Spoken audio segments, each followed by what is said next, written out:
You're listening to the Mind Your Business podcast, episode number 99. Today, we're talking all about now, like right now. So, stay tuned. Hi, I'm James Wedmore, and I've built a multiple seven-figure internet business that offers the financial freedom to do what I want, when I want. And I'm the first to say that hard work and hustle are not essential ingredients for your success. So, how do you build a thriving business from the inside out? Now, with over 800,000 downloads, this is the Mind Your Business podcast. All right, hello and welcome to the Mind Your Business podcast. I am your host, James Wedmore, and this is a very exciting episode. I just wrapped up an awesome interview / conversation with a good friend of mine, Sunny Lenarduzzi. And it was a pretty serendipitous connection, the way that we decided to connect and create this episode. But basically, we were both reading a great book at the same time, Eckhart Tolle's The Power of Now. And I found out that she was reading it or rereading it, and I was just rereading it. And we just had that light bulb, or I came to her with that light bulb of idea saying, hey, I want to do an episode of the podcast talking about the biggest lessons and takeaways from the book and how we can really use the information there as an entrepreneur. I think this is one of the most powerful books ever for anybody who is looking for anything on that spiritual path. They're looking to end that nagging voice in their heads, that what can be labeled as the monkey mind, so that you can find more inner peace and joy and presence. This book is, over 20 years old now, and it's still talked about, it's still read, and chances are you've read it. I know for a fact you've heard of it. And so whether you've read it or not, I think you're going to get a lot out of this episode. I think it was a beautiful, fantastic conversation for anyone who's just dealing with the stuff that we deal with as entrepreneurs, whether it's overwhelm or that comparison-itis or overwork, that hustle culture mentality. So this was a great episode, and I hope you enjoy. So without further ado, let's go ahead and play that for you right now. All right, hello, ladies and gentlemen. James Wedmore here, and thank you so much for tuning in to the Mind Your Business podcast. I'm here with a very special guest and a good friend of mine, Sunny Lenarduzzi. Sunny, how you doing? I'm so good. Thank you for having me. I'm so excited to be here. I'm excited too, because this is, first of all, a very special episode. This is something we've never done before, and we kind of have no idea how it's going to turn out. It could be amazing. It could be an epic failure, and that's what's kind of fun and exciting. But for our listeners, what we are doing is basically we're going to, almost like we're doing a virtual book club, a reading on a book that I think has had a massive impact on both of our lives. And one of the things we wanted to do is spread the word of that book, and that's Eckhart Tolle's Power of Now. It's over 20 years old, so a lot of people are familiar with the book. But what we wanted to do is have a summary and a conversation around the book and really take the conversation and this concept of the power of being present into or make it relevant to entrepreneurship, to building a business, and see how you can make it applicable every single day in your life. And I think it is ever more relevant than ever before, because there's so much of that go, go, go hustle mentality that is being preached. Work harder, work faster, work longer. And we just think this is a great conversation. So before we get into all this, Sunny, I would love if you could share with us a little bit more about who you are and what you do. Yeah, I would love to. So I am a journalist turned social media strategist turned really educator. My passion is teaching. So I now teach and empower entrepreneurs to show up and be visible and grow their brand and business using social media and video marketing. YouTube changed my life. So I now teach people how to use YouTube and all social video platforms to exponentially grow their business, their bottom line, and their confidence. That's awesome. I had no idea you were a journalist. Were you like on-camera journalist? I was both. So I started in radio and then I moved into television. So yeah, I did a bit of both. And I'd love to know, just because I'm curious, I'm putting you on the spot here. Can you describe? No, that's okay. Can you describe the jumping of the ship? Like, were you fired? Sunny? Yeah. That's what I want to get to. I wasn't fired. I almost wish I was fired. I feel like that's almost a good thing when that happens because it forces you to change direction. But no, it's a funny story. So I went to broadcasting school. My big goal was to report at the Olympics in 2010 up in Whistler, which was pretty ambitious because I was like 2 years out of school at the time. And I ended up getting the job. I moved to Whistler for the Olympics, reported at the games every day. And in my head, logically, I had hit my goal. But in my heart and in my gut, it just did not feel right at all because I was still sort of being managed. I was being told what to say, what to wear, where to be, how to say things, how to script things. And I was lacking that creative freedom that I knew I needed in my life. So the day I was driving home from the Olympics, I was driving down the Sea to Sky Highway. I had this epiphany and I basically realized that I wanted to start my own business. So I think I was 21 or 22 at the time. And I came home and I started my first business, which was an online magazine. And it's really weird. It was written for men by women. So I had a team of writers and we had a sex therapist, relationship therapist, a foodie, a stylist. So kind of like Cosmo for guys. Yep. I grew the whole business using social media. And at the time, no one was really using it. And I fell in love with YouTube, with video marketing, with social media, and realizing that you could push the needle one person at a time to create a movement around something. And that's really when I kind of dove headfirst into creating a consultancy and then working with companies all over the world to grow their brands.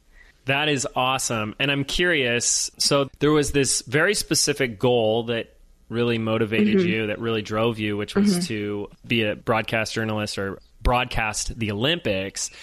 You would say that there was like a lack of fulfillment there, or it wasn't all what you thought it was going to be because there was not that creative freedom. Do you feel like you've accomplished so much now since you've come out on your own? Again, I'm putting you on the spot. Do you feel like the fulfillment is there? 150%. I think that was really, and this sounds crazy because it was 8-9 years ago now. I don't think there's been one moment since I made that decision where I haven't felt fulfilled. I've been frustrated. I've had failures, but I think I've always felt like I'm doing things the way that I want to do them. So at the end of the day, if there's failures or ups and downs, it's at least on me, and I'm not able to put the blame on anybody else. Yeah. So I think it was the day that I took ownership of my life. And I think that is really the key to fulfillment, is taking ownership and going for it. That's awesome. And I think that fulfillment conversation will come back into this episode, because even though I think we're very similar in that respect, that I was very driven to not be told what to do, to have that freedom myself, to not be reined in. And I think a lot of us entrepreneurs are, but we can also have, and I've had these experiences and I've talked about them on the past, where you achieve your goals, just like you achieved your goal of announcing the Olympics. And I've achieved business goals where there does seem like a sense of, is this all there is? Is this it? Totally. I did it. And I think this is one reason why this book, The Power of Now, almost fills in a missing piece. So before we jump into all that and, breakthroughs and discoveries that are available to our listeners when they read this book and learn more about it, I want to share a little bit about why we decided to do this episode. For those of you guys who are regular listeners tuning in, I've spent the last month living in New York City with my wife. We got an apartment out in the West Village, and we were very intentional about this because we had a very busy isn't the right word, but very fast-paced first quarter and a half of 2017. There was a lot of the ebb and flow. There was a lot of that flow. We were moving from project to project at a very fast pace, and we were able to do that and be okay with it, knowing that there was going to be a month of downtime, which we've been very intentional, for me especially, to rest, recharge, and get re-inspired. And so I've spent a lot of that time just either rereading books that have had a big impact on me, or finding and discovering new books, articles, videos, and content to just kind of it's that intake. We got to have the intake and the outtake, the ebb and the flow. So that's that inverse for me.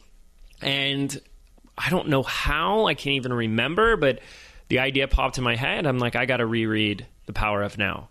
In fact, I don't even know if I ever completely finished it the first time I read it, but the very first time I picked up the book, I read about the first page or two. This is right at the start of my entrepreneurial journey. and it talks about stop worrying about the future, stop worrying about the past. The present is all that matters. I took the book, I closed it, and I threw it in the trash. I was like, nope. Like, I was right at the step 1 or 2 of like, I'm going to start my own business. And I was like, everything I'm doing is to create this future and this life. So I didn't get the concept, and I tossed the book, came back to it years later, and I was like, oh, now I get it. But so now here I am, like, third try at it. I start reading it, and I go onto social media, and there's Sunny within the same couple of days that I picked up the book saying how she's rereading it. And so I reached out to her and I said, we got to do an episode talking about it. So I would love to hear really quick from your perspective, what is your story and relationship with the book? It's really funny. My story when I first read the book was very similar to yours. It just felt so weighty and heavy to read it the first time, and it just wasn't clicking. And I do believe it's one of those books that you will pick it up and dive into it at the time when you need it the most. So I read it a second time about 4 years ago, and it was a time that I definitely needed to hear the message of the only thing that is real is the present moment and not worrying about the future or the past. And it was really weird. Same sort of thing. I was working one day and it was sitting on my bookshelf that's been sitting there for 4 years. And for some reason, I just felt this need to read it. And this is the really trippy part about the story. I haven't shared this with you, but so I pick it up, I read it, and then I decide to post on Instagram about reading it for the third time or whatever it might be. And I actually had a note the day that you reached out to me. I had a note in my to-do list on my notepad of dream podcasts that I want to be on. And your name was on my notepad. Whoa. and that morning, isn't that crazy? Yep. And that morning, you reached out to me when I was coming home from the gym, and I came home and I remember I told my COO, I was like, you're never going to believe this. I think I'm a witch. Yeah. I am a wizard. I am a magician. Yes. That is so... Oh, that is so awesome. And I love those stories. And like, I think that's why this podcast exists, because the version 1.0 of who I was the very logical, I'm going to outwork and outthink you, and I will win. That was how James 1.0 operated as an entrepreneur and a business owner, is I will be smarter, I will work harder, and I will win. And the 2.0, or maybe the 10.0, because there's been many evolutions, is exactly how you describe it. These serendipitous moments, this like letting go and this trusting, and then boom, things kind of, you know, unfold for you. Fall into place. Like you didn't have to do anything to do something that you wanted. And there's so much more of that in my life now. It's so much more exciting. It really is like watching a movie for the first time that's like your favorite movie. That's, you know, everything is a surprise and it's awesome. And I think this book almost becomes the manual for how to live your life that way. It's a manual for how to live a more enriching, fulfilling life. Yeah. And I think just quickly on that note, I think one of the big things that I took away from this, and something that I think maybe I was not completely aware that I was doing from that moment I made the decision to quit my job as a journalist to become an entrepreneur, was that I was practicing surrender. And I think that's something that a lot of people look at that word and they think, okay, it means you're giving up. What I've maybe not been aware that my definition of it, which is also in the book, is that it means to accept what is right now and to make a choice and move forward and take the steps to get to where you want to go. It doesn't mean giving up. It means to accept and to move forward in a proactive way, not a reactive way. And I have to say, and anybody who knows me, those moments, like the moment of having your name on my notepad and then you reaching out to me, it happens a lot in my life. And I do believe that's because I've come into this place of surrender and I'm not actively trying to get something external all the time. I'm just putting it out there and doing the work that would hopefully get me there. And then they just seem to happen. Yeah. And I want to talk so much more about these concepts of surrendering and acceptance and the antithesis to that, which is resistance and pain and suffering, which, you know, pain and suffering tend to show up differently for an entrepreneur. Like they like to call that stress and overwhelm, but it's still pain and suffering. You know, they're just negative emotions and negative experiences. But something else that came up is we both had these experiences of the book being heavy, or for me, it was like toss the book. And I think if there's one thing doing beyond just telling our listeners, hey, go read the book. It's to not let them have that experience where they have to come back at a second or third time to read it. And here's why. Here's why I believe that it was challenging to read. We are so, and this is what the book tells you if you make it through it. The book tells you how conditioned we are to use your mind, or really what Eckhart Tolle proposes in the book is that your mind ultimately is using you, and you can't really differentiate you and your mind. And your mind is just a tool or an instrument, but we become our mind. We're trying to think our way to understanding of the book. We're trying to use our brain, if it's your first time reading it, to really understand conceptually what the author is telling us, when what he's ultimately telling us is that we need to separate that very thing that we're trying to use. And so that's why I feel like, first and foremost, it becomes either we can be very resistant to the concepts initially when we're first introduced to them. And that is because the argument he's making is that the very thing that we're trying to separate you from is the very thing you're trying to use to receive the information. Does that make sense? That totally makes sense. And the whole idea of resistance, I had such a light bulb moment. I think this was my biggest light bulb moment or epiphany from the book. There's another book called The Big Leap. I don't know if you read it, but I read it a few years ago. So good. And it's about the idea of the upper limit problem. And everybody's got their own stuff about when they're about to hit a new level in business, or they're about to reach a new level of awareness in their personal life. We have the tendency to self-sabotage. So what I learned after reading that book was that my tendency and how it shows up for me is procrastination. And I look back at when I went to go read The Power of Now the first time, and it was a form of procrastination to just put the book aside and go, this is too much for me right now, because I do believe I was resisting it because I was afraid that I wasn't ready to do it. And I was afraid of failing at it, which is the opposite of everything that he teaches in the book, because that's coming from such a place of ego, and it's coming from your mind, as opposed to being aware of those thoughts and being like the watcher of your thoughts, as opposed to being your mind and being that fear, being that resistance, coming from that place of ego and that fear of failure. So that, for me, the whole idea of resistance in and of itself, because procrastination still shows up for me. I'm working on a launch right now, and I'm having anxiety about some stuff, and I'm procrastinating on doing things I know I need to get done. And I know that's coming from a place of being afraid of the outcome. I'm really excited to talk about those feelings and that resistance that, we are human beings and this is inevitable. I don't think this is about, he talks about, we'll bring this up, enlightenment and what enlightenment is and what it means, but I don't think it's realistic, or the intention of the author is that after you read this book, you just become this enlightened being where nothing ever affects you ever again, and you just kind of float through the world invincible to any type of future problems. So I do want to have a conversation in a bit about, like, because there are tools and exercises and things that he teaches in the book on how we can deal with that stuff. So I love that. I did want to give, just like, for those who haven't read the book yet, catch them up to speed. I know there are a lot of our listeners that are like, oh, I read that, it's 20 years old. Of course you've read it. A lot of people have.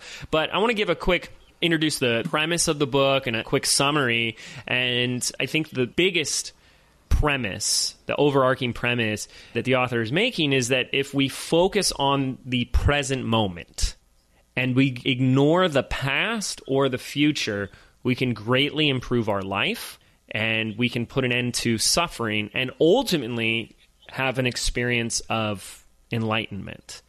And it's in the past, or using the mind to focus on the past, you'll notice there are emotions or feelings of a lot of the words, resentment, regret, or even reminiscing. Nostalgia.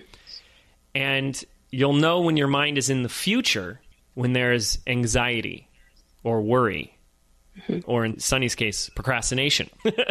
Yeah, totally. Only the present is important. The mind wants to reject this. Nothing ever occurs in the past or the future. What are we talking about? It happened yesterday. Like, that's what your mind wants to tell you, is that it happened yesterday or it's going to happen tomorrow, but it is simply just a continuous stream of present moments. And this pain and suffering, again, like for entrepreneurship, it shows up as things like stress, frustration, self-doubt, overwhelm, wanting to give up, or you end up procrastinating because you have that fear of wanting to do it.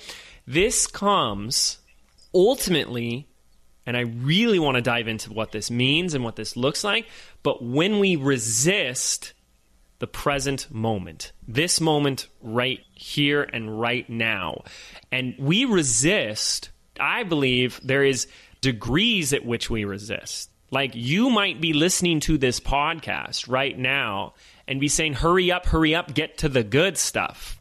That is resisting the present moment. That's saying, I want to get to the future. Hurry up, versus being present, being this watcher and just receiving and accepting this present moment that we're in. So it's an inability to accept what is, and a feeling of powerlessness, or an inability to change it, and that's where any of these negative feeling, yucky feeling emotions come in. So that's pretty much like the premise and the simple summary of the book. But I think why I love the book so much is because you don't just learn the concepts, but I think it really forces you to experience this power of the now, experience being present, and have a profound experience of separating you from this instrument we have called the mind. Would you agree? Definitely agree. And it is, like you said, because I think some of the resistance, which both you and I experience, and in my experience, some of the resistance around this is coming from thinking that this is out of reach and all of this stuff is a little bit too out there to comprehend. But it's actually one of the most simple concepts in the world, is just to know that this moment right now, as I'm speaking, is the only moment that exists. Yes. And I have found myself flowing in and out of that present state. So it's a daily practice for me. And I've definitely been more conscious of it since reading this book. And I've had these moments where I'll be doing the most mundane things, but I'll be 100% present, maybe for 20 seconds, because it's really hard to stay in that moment. Mm-hmm. It takes practice. But that feeling of being 100% present, grounded in the present moment, it's like magic. It feels so right and it feels so good, but it's achieving that on a more consistent basis, which is the part that comes into practice. And I love how you said there's this like in and out of that present consciousness, mm-hmm. because a lot of times, and he says this in the book, which is just, it kind of gives you a lot of grace as the student learning this, is that it's the mm-hmm. moment you catch yourself not being present that you are present. Is when you're present. Yes. Yeah. And so like, it's almost just these moments throughout the day that you get to catch yourself and give yourself that grace and being like, oh, well, at least I'm being present right now. And that's all that matters. Totally. This is all I have anyway. So yeah, I love that. So what would you say, I want to hear more from you. Like, what was one of the most like impactful insights or takeaways from the book, or something that you really enjoyed reading? Well, I think there was two things that really kind of hit home for me. And one of them is on the note of, realizing that you're not always going to be in that present state. And when you recognize that you're actually the most present, but not judging yourself for it, because I do think that there's a lot of shame or guilt or frustration that you can put on yourself when you don't feel like you're doing it right, which I've heard people say about meditation too. It's like, I'm not doing it right. And that's the opposite of the purpose of these practices as well as meditation. It's just to be and to just sit with your thoughts and be still. And so one of the things that came up for me is, one was the judgment piece. So I do feel like in entrepreneurship, there's a lot of judgment of yourself and what you should or could be doing, and also of other people and your perceived competition. And we've gotten into this place where we all think we have to hustle all the time and crush it and slay it and all of these words, where we kind of lose track of what it is that we're actually going for and what it is that our goals are and why we want to achieve them. So we've created this hustle culture, and it's basically created a bunch of cattle that are all following external goals. And I think the big piece for me is that nothing external is ever going to bring you inner peace or happiness. It's nice to have goals. Everybody should have goals. He talks about this in the book. You can still have these external goals and things that are off in the future, but it's realizing that all that matters to getting there is the journey and each step that you take and taking action in the now. Yeah. So understanding that the past isn't real, the future isn't real. The only thing you have control over is the present moment. And something that I had to kind of wrap my head around too is that it's confusing when you hear the past isn't real, the future isn't real, because obviously things have happened to you in the past where maybe you've been burned or there's been a failure, and realizing that there's lessons from those things that you absolutely can take into the present moment as you move forward, but it doesn't really exist. The only thing that you can take from it is the lessons and how you apply them right now in this very moment. Yeah, and I love that. And the past is there to inform us. So at one point, and I think this is a great example, is, we all had to learn how to drive. And so, you can remember the first time you got behind the wheel, and there's a lot of unconscious incompetence, trying to figure out what you got to do with your hands and what mirrors you got to be looking at. And, now we basically drive in our sleep while we're drinking coffee and texting and changing the station on the radio. So here's an example of how the past can inform you to become a better driver. So that today, I learned how to drive in the past. Now driving is just this thing you kind of do half asleep anyways. But what the mind does, and I just love this concept, is it almost keeps things from the past alive today, and that we make decisions and choices, or we experience things through the meaning and interpretation we've made on past events. And so an example would be is if you got into a car accident in the past, when you make this meaning of driving is dangerous, well, now every time you get in the car, how will your mind interpret everything differently? And I don't think we realize just how much we are holding on to our experiences of the past, our failures of the past, the things that have happened to us in the past, and carrying them with us and constantly worrying about them. What if this happens again? What if I fail again? Right? With us into, the future, and not really being here in the present moment. And I think what Eckhart Tolle is really saying is that when you get really that experience of being present in the now, that stuff of the past, that worries, the fears, the what ifs aren't there. I just love that. Yeah. And I think a note on that too is when people read this for the first time, they may be thinking, okay, so this is going to help me be happy all the time, and it's going to take away any bad thoughts or anything like that. And I do think that that's maybe a misconception about it, because the reality is, this is mentioned in the book as well, inner peace and happiness are two completely separate things. And being present doesn't mean you're not going to have issues or problems in your life. What it does though, and this has been so huge for me, is if there's an issue that comes up, because the only thing that exists and is real is the present moment, it forces you to deal with it head on and to deal with it in the moment, so you don't have that resistance or the negativity that piles up, because all resistance is negativity at the end of the day. And so I think understanding it in that car accident example, understanding that you're not what you've conditioned yourself to be, and you're not the story that you're telling yourself you are. And instead, in every moment, this moment to the next moment, I'm two different people, because every moment your entire being is basically dissolving and being reincarnated, and you can choose who you want to be and how you want to react to things with every moment that comes. So yes, things are still going to happen that are not going to make you happy, but if you have that inner peace of being completely present, you at least can deal with them right away, so you're not festering with these toxic emotions like that negativity, or for me, procrastination and things like that. And that's where this acceptance or surrender is just so powerful. And one example comes to mind, which was such a great experience for me, is that while I'm reading the book, and I think that's one of the things why I love reading the book, is it just by reading it, you have such a deeper level of practice of being present. But while I'm in the middle of reading the book, my wife Chelsea and I had to take a quick trip to Toronto, Canada.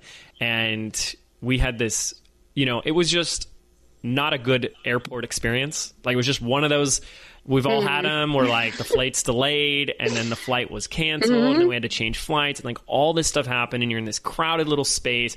Everyone around us was just so frustrated, so unhappy, so miserable. And I'm sitting there reading this book, and I know that in the past, in another time, I would have been just right there with everybody else, like frustrated, angry, like this is ridiculous. Your mind would be looking to blame somebody. Someone's at fault. Like this is the worst airlines, or that woman's not doing her job, right? And because I was reading the book, like it's so beautiful to have this completely different experience where there was, like it wasn't happiness and there wasn't sadness. There was what he really describes as inner peace.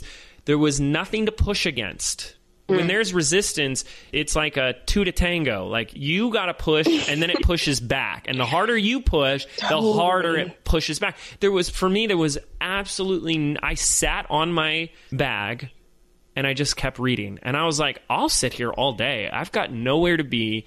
I'm good.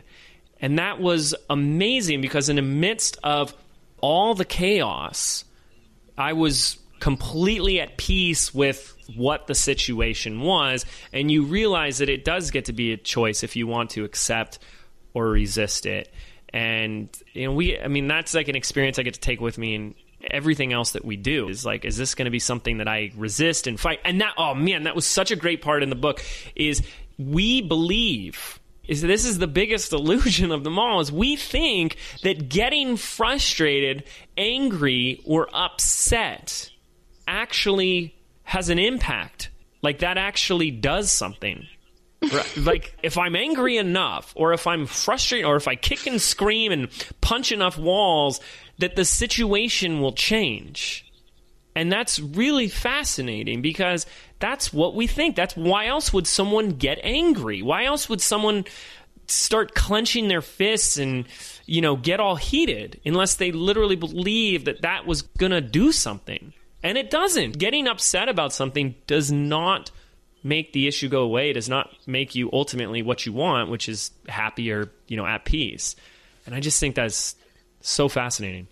It's so interesting. There's that quote I remember someone told me a few years ago, and something like being angry is like drinking poison and expecting the other person to die. Yes. And I really do believe that's true. And this kind of hammered that point home for me. And you're going to deal with problems or frustration on a daily basis. Really, there's things that can come up that can trigger those reactions in you. And those are things that you've conditioned yourself to do or react in a certain way. But I think one of the things that really hit home again in the book for me was, if there is an issue, there's really only three choices. So it's simplifying that. It's simplifying problem solving, which obviously is a huge ability and asset you need to have, especially as an entrepreneur. And you either are going to remove yourself from the situation, you're going to change it and take action on changing it, or you're just going to accept what is. So in your example in the airport, you just accepted it. And it didn't make you feel frustrated because you were like, this is it. I'm in the business and I'm just going to sit here and read my book. Yep. And what an incredibly liberating and freeing feeling to have.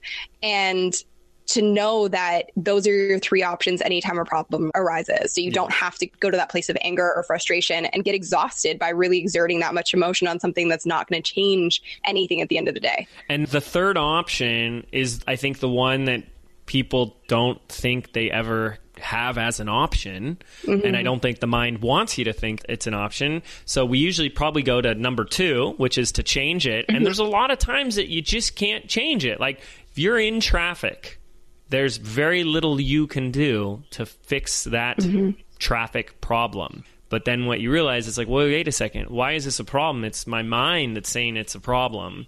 And by not accepting it, by resisting it, that's the only thing that's making it a problem. If you were listening to the Mind Your Business podcast, now you can listen to more episodes because you're going to be in traffic. Now it's a good thing, you know? So it is. It's fascinating why it's like, it's automatically a problem. And that's automatically you not choosing this option 3, which is, it doesn't have to be a problem. Totally.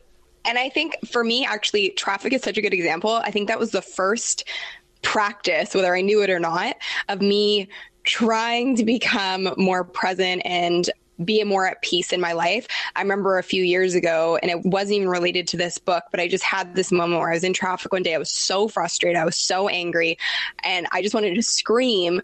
And then I realized there's nothing I could do. Yeah. So I'm going to sit here and I'm actually going to listen to a podcast. I'm going to listen to my favorite music. I'm going to do what makes me happy in this moment, because that's all I have control over. So as an actionable tip, if people are new to this, I would actually say the next time you're sitting in traffic, see how you react to it, watch your emotions and your thoughts and how you react to it, and see how you can change that by doing something that makes you feel good in that moment and accepting it. Yeah, absolutely. Now there's this word that was brought up, this topic that was brought up in the book as well, this concept of enlightenment. And, I don't think, maybe, who knows, that entrepreneurs necessarily set out to become these enlightened beings, but I think it was a really great concept, and it's this, especially people that go on a spiritual path, it becomes this, ironically, this destination for people on the spiritual path.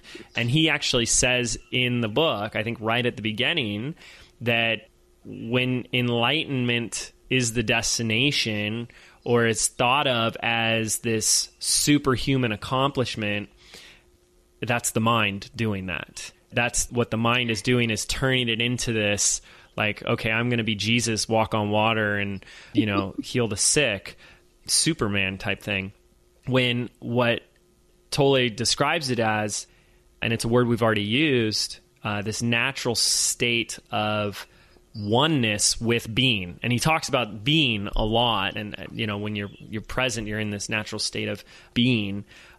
And I think that's what people on that spiritual path are looking for, this experience of connectedness.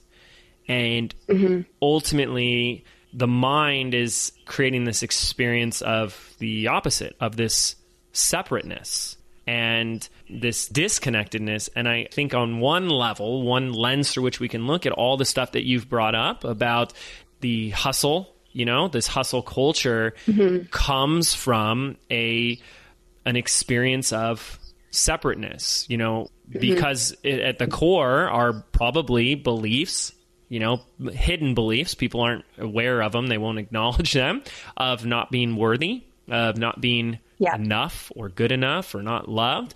And that they believe through doing more than somebody else, they will be worthy, which is back to this, almost like this ego mind's trickery that you are separate, that you're not connected. And I think that's part of why this is such a relevant, important conversation for entrepreneurs, not just someone who wants to be on a spiritual journey, but also who's up to big things, building a business.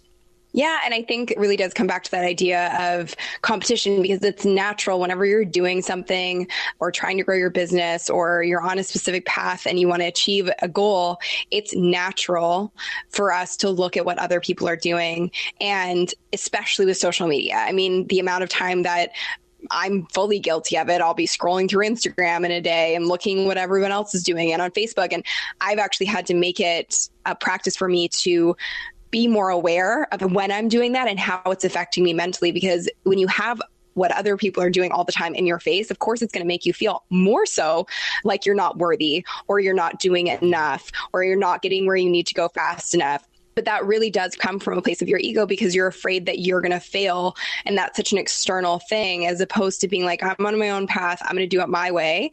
And I'm going to just accept that there's other people out there doing what I'm doing, but we're all connected at the end of the day, and they're not really competition. If they're doing it their way and I'm doing it my way, I just got to keep moving forward. And the biggest problem is when you let all that stuff affect you and it stops you from actually gaining momentum or taking any steps forward. And you just sit in the moment and feel frustrated and down on yourself because you're so anxious about the future. Yeah, well, exactly. And that's what it is. It's your mind going to this worst case scenario future. Because I'd like to sit there for a moment, because look, it's all too common for all of us. I mean, if this is not you, you probably lie about other things as well, but it's so easy with social media to look at what everyone else is doing and come up to that conclusion that I'm not doing enough.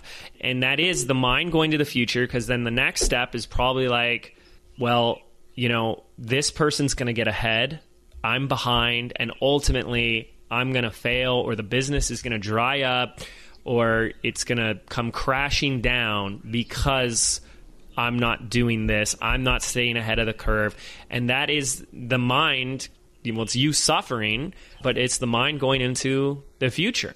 And all that worry and anxiety, yeah, it's tough. And I think one of the things that, as another sort of like tactical piece of advice from the book, in those situations, because they're going to happen, you're going to see things where you think you're not doing enough or you're not getting where you want to go fast enough.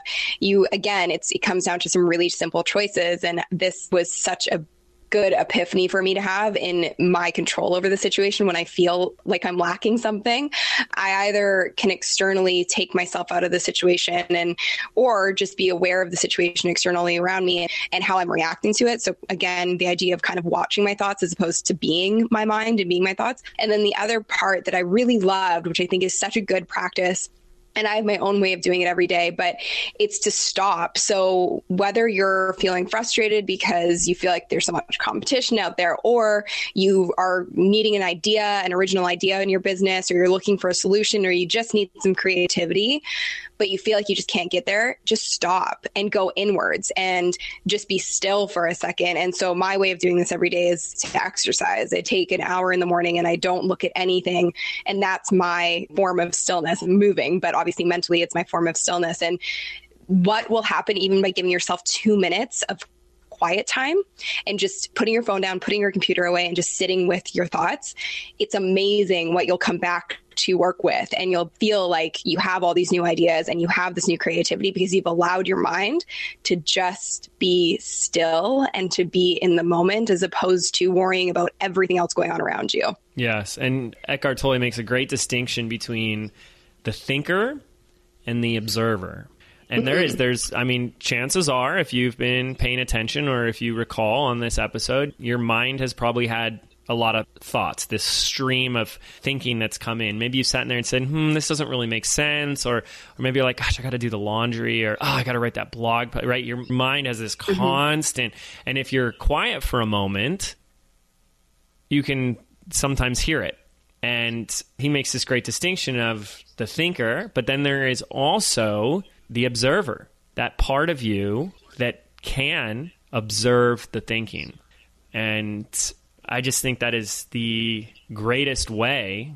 Well, that was the greatest thing I learned from the book, that we can continue to find that present moment. It's like you just keep losing it and finding it and losing it and finding it. is you just observe the thoughts. You just watch the thoughts. And I think a very important part. Don't judge. Absolutely. Is just look at it and accept it. And there's a great question that he poses that you can use to kind of prompt this, which is, what will my next thought be? Mm-hmm. And you just kind of sit there and listen and observe.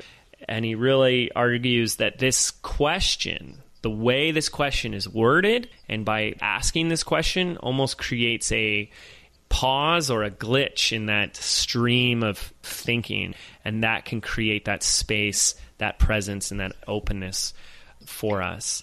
Yeah, I think that openness piece is really important. And it's funny because we've been talking a lot about individually what you need to be doing and what's advised in the book and all of the great advice in the book.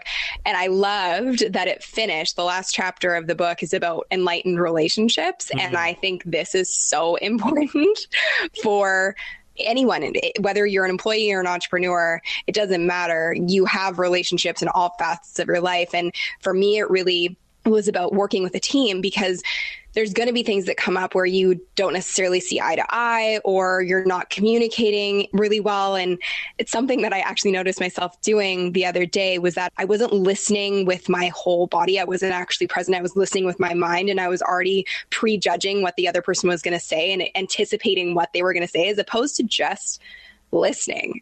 Mm-hmm. And this hits home for not only business relationships, but personal relationships, and understanding that if you can be more conscious, it creates such a peaceful environment. He says, darkness can't exist where there's light.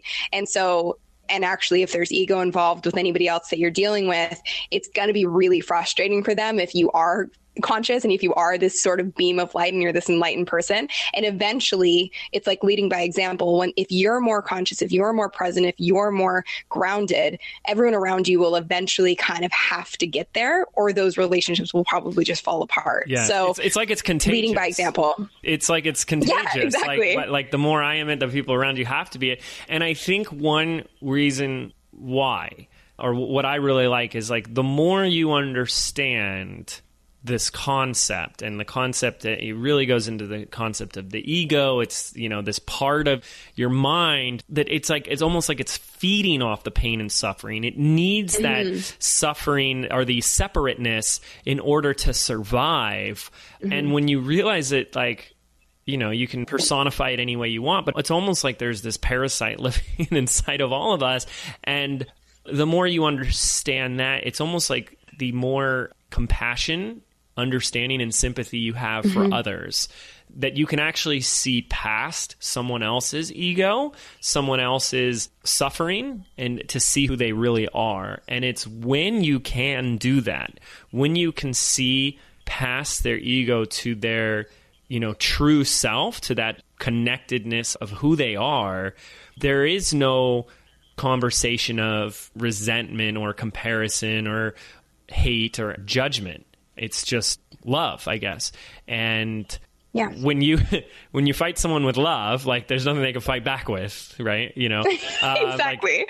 Except love. So I see how it dissolves their ego. Your light gets bigger and drowns out the darkness they have. The noise. Yeah. But I think that one for me was like, okay, so this is how I deal with haters.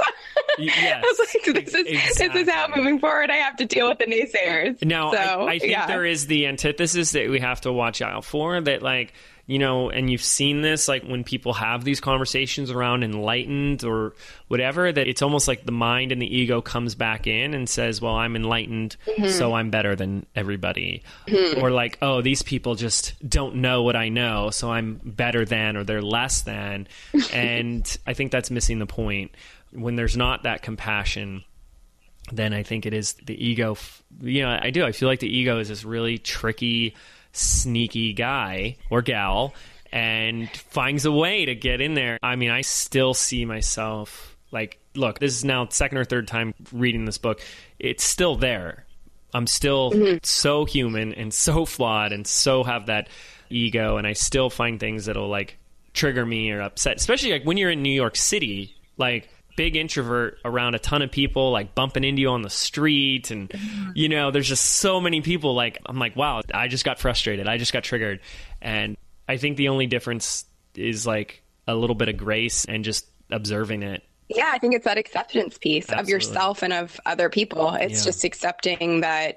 I think it's understanding that we're all works in progress. There's by no means am I saying that I am perfect, because I am not.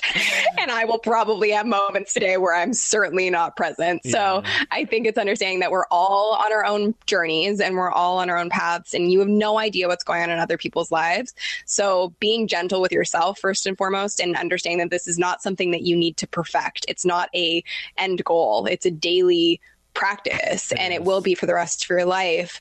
And for other people, not pushing this on them. And that was part of that relationship piece where I found it really interesting, because it is kind of easy to, when you read this stuff, you're like, oh, I'm so enlightened and I know everything. Yeah, exactly. And everyone around me should know everything too. But it's not about that. It's accepting the people around you and leading by example and trying to be the best version of yourself so that you can lift everyone around you to be the best version of themselves as well, and lead with a light so that there isn't room for that darkness. This is so great. Well, before we wrap it up, I want to check in with you. And you kind of mentioned at the beginning of the episode that you are aware of some of the resistance that you're having going into your most recent launch. Do you want to share a little bit about what that's like for you?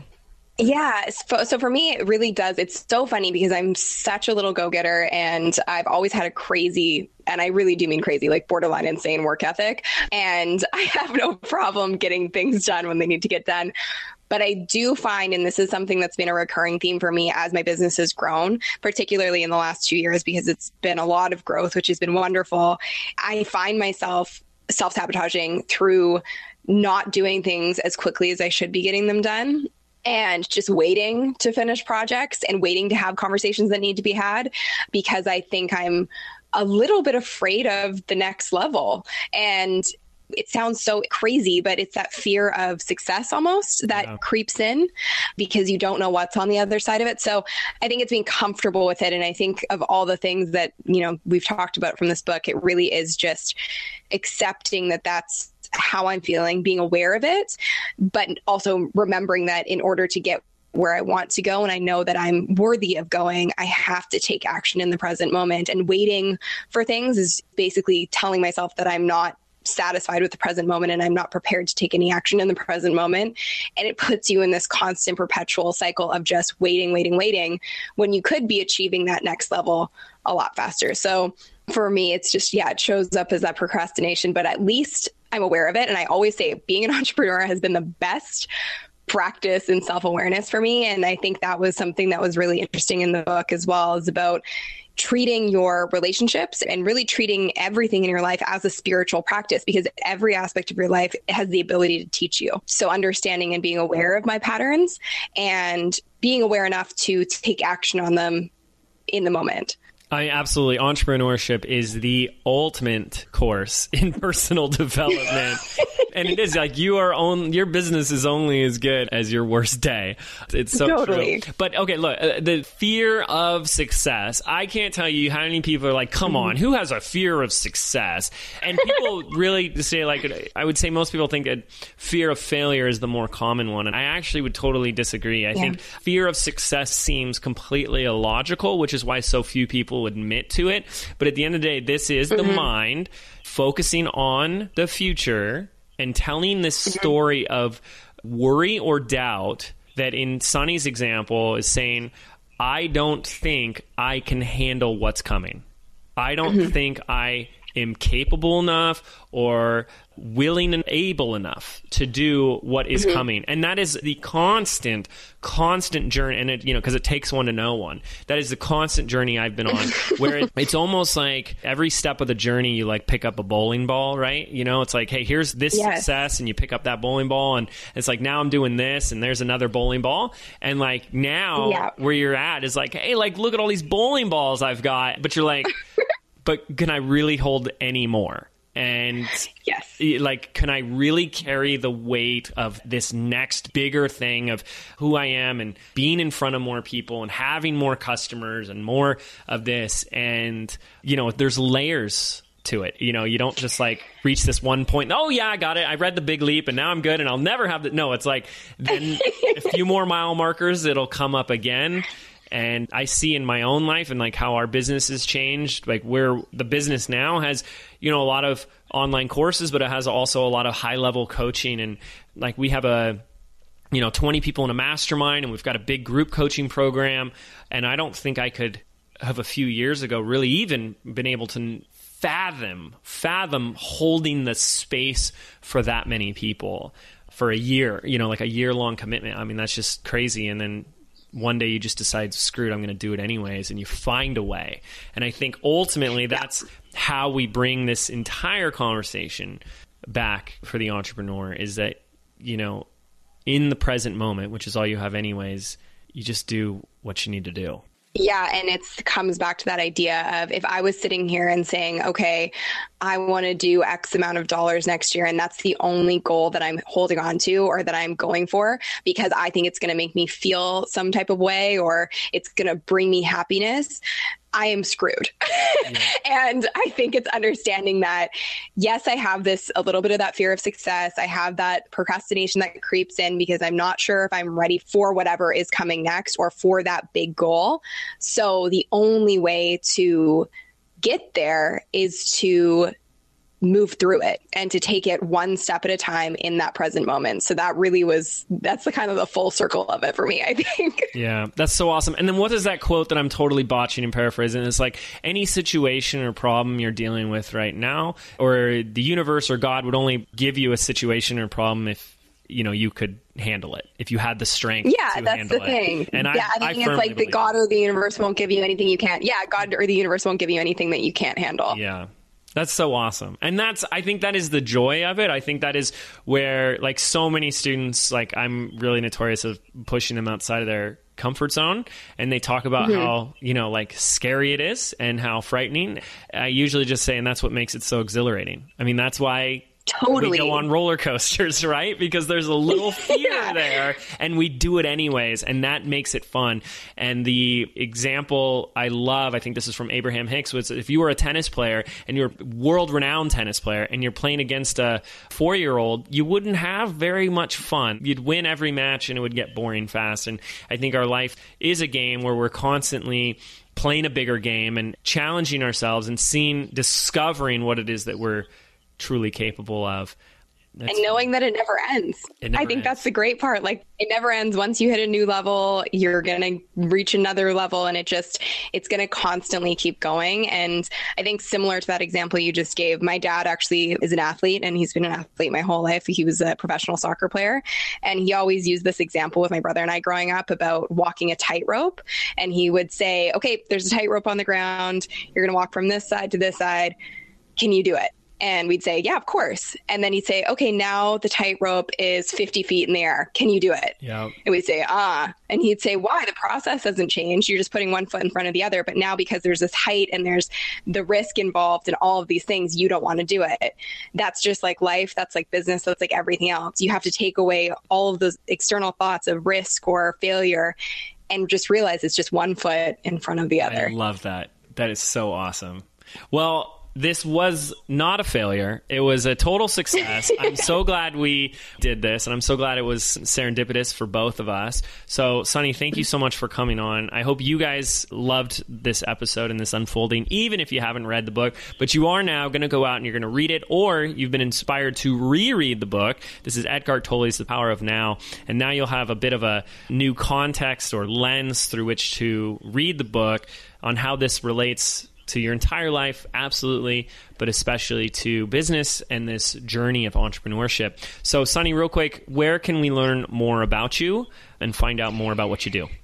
You can head to sunnylenarduzzi.com, and my YouTube channel is full of information. If you want to check that out, it's youtube.com/sunnylenarduzzi. That's awesome. And we'll make sure to link that up in the show notes for you guys, so you can just click that and check out Sunny. Make sure to subscribe to her YouTube channel as well. Sunny, thank you so much. Any parting words? Thank you. Any final thoughts? No, I'm just so grateful. I think this is so cool. It's still kind of tripping me out a little bit. So. I know. That's awesome. So thank you. Yeah. That's it. Thank you. Thank you. And thank you, everyone, for tuning in. We'll see y'all next time.